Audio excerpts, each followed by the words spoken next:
ಅವರು ಎಲ್ಲ ಜಾತಿ ಧರ್ಮಗಳನ್ನ ತಮ್ಮಲ್ಲಿ ಸೇರಿಸ್ಕೊಂಡವರು. ದಸರಾನು ಅಷ್ಟೇ, ದಸರಾನೇ ಅಲ್ಲ, ಈ ಪ್ರತಿ ನಾಡಿನಲ್ಲಿ ಒಂದು ಸಣ್ಣ ಊರಿನ ಸಣ್ಣ ಜಾತ್ರೆಯು ಎಲ್ಲ ಧರ್ಮಗಳನ್ನ ಒಳಗೊಂಡಿರುತ್ತೆ. ಎಲ್ಲಾನು ವಿಚಾರ ಸರ್ ಸುಪ್ರೀಂ ಕೋರ್ಟ್ ತನಕ ತಲುಪಿಬಿಟ್ಟಿದೆ. ಅದೆಲ್ಲ ಇವರು ಯಾರು ಪಾಪ ಅವ್ರವ್ರ ಅನುಕೂಲಕ್ಕೆ ಅವ್ರೇನು ರಾಜಕೀಯವಾಗಿ ಮಾತಾಡ್ಕೊಂಡ್ರು, ಅವ್ರೇನು ಮಾಡ್ಕೊಂಡ್ರು, ಅದು ಅವ್ರವ್ರಿಗೆ ಸೇರಿದ್ದು. ಆದರೆ ದಸರಾ ಅಥವಾ ನಾವು ಮಹಾರಾಜರ ಕಾಲದಲ್ಲಿ ನಡೆಸ್ತಿದ್ದಂಥ ದಸರಾ ಎಲ್ಲ ಕಾಲದಲ್ಲೂ ನಾವು ಎಲ್ಲ ಜಾತಿ ಧರ್ಮಗಳನ್ನು ಸೇರಿಸ್ಕೊಂಡೇ ಒಂದು ಹಬ್ಬ ಮಾಡೋಕ್ಕಾಗೋದು. ಅದು ಮಾಡೋಕ್ಕಾಗದೆ ಎಲ್ಲರನ್ನು ಸೇರಿಸ್ಕೊಂಡಾಗ ಮಹಾರಾಜ ನಾಲ್ವಡಿ ಕೃಷ್ಣರಾಜ ಒಡೆಯರು ತಮ್ಮ ಹಿಂದೆ ಅಂಬಾರಿನಲ್ಲಿ ಸರ್ ಮಿರ್ಜಾ ಇಸ್ಮಾಯಿಲ್ ಅವ್ರನ್ನ ಕೂರಿಸ್ಕೊತಾ ಇದ್ರು. ಇನ್ನು ಅದಕ್ಕಿಂತ ಭಾವೈಕ್ಯತೆ ಬೇಕೆ ನಮಗೆ? ಸೊ ಹಾಗಾಗಿ ಅದನ್ನು ನೋಡಿದವ್ರು ನಾವು. ಸೊ ಹಂಗಾಗಿ ನಮಗೆ ಒಂದು ಮೇಲ್ಪಂಕ್ತಿ ಹಾಕ್ಕೊಟ್ಟಿದ್ದಾರೆ ನಾಲ್ವಡಿ ಕೃಷ್ಣರಾಜ ಒಡೆಯರು, ಹೇಗೆ ನೀವೆಲ್ಲ ಬದುಕಬೇಕು, ಭಾವೈಕ್ಯತೆಯಿಂದ ಬದುಕಬೇಕು ಅಂತ. ನಾವೆಲ್ಲ ಅದೇ ಸಂದೇಶವನ್ನು ಮುಂದಿನ ಜನಾಂಗಕ್ಕೂ ತಲುಪಿಸ್ಬೇಕು. ನಾವೆಲ್ಲ ಎಂದಿಗೂ ಭಾವೈಕ್ಯತೆಯಿಂದ ಬದುಕಬೇಕು. ಅದೇ ನಮಗೆ ಕೊನೆಯದಾಗಿ ಕೊಡೋವಂಥ ಒಂದು ತೃಪ್ತಿ, ಅದೇ ನಮ್ಮ ಗುರಿ ಆಗಬೇಕು, ಅದೇ ಒಂದು ಆಶಯ ಆಗಬೇಕು. 10ನೇ ಚಾಮರಾಜ ಒಡೆಯರು ಭಾರತದಲ್ಲಿ ಮೊದಲ ಬಾರಿಗೆ ಈ ಎಕ್ಸಿಬಿಷನ್ ಅನ್ನು ಶುರು ಮಾಡಿದ್ರು.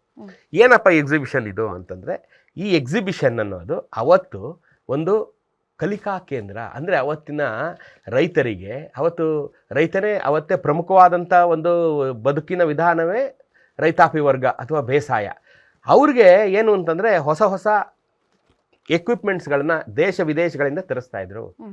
ತಮ್ಮ ಗದ್ದೆಗೆ, ಬೇಸಾಯಕ್ಕೆ, ಜಮೀನಿಗೆ ಬೇಕಾದಂಥ ಹೊಸ ಎಕ್ವಿಪ್ಮೆಂಟ್ಗಳನ್ನ ತರಿಸ್ತಾ ಇದ್ರು. ಅದನ್ನೆಲ್ಲ ಎಕ್ಸಿಬಿಷನ್ ಇಡ್ತಾ ಇದ್ರು. ಎಲ್ರಿಗೂ ಹೇಳಿ ಕಳಿಸ್ತಾ ಇದ್ರು, ಬನ್ನಿ ನೋಡಿ ಇದು ಎಕ್ಸಿಬಿಷನಲ್ಲಿ ಬಂದಿದೆ, ಹೊಸ ಮೆಷಿನ್ ಬಂದಿದೆ, ಹೊಸ ಎಕ್ವಿಪ್ಮೆಂಟ್ ಬಂದಿದೆ, ನಿಮ್ಮ ಜಮೀನಿಗೆ ಯೂಸ್ ಆಗುತ್ತೆ, ಬನ್ನಿ ನೋಡಿ ಅಂತ.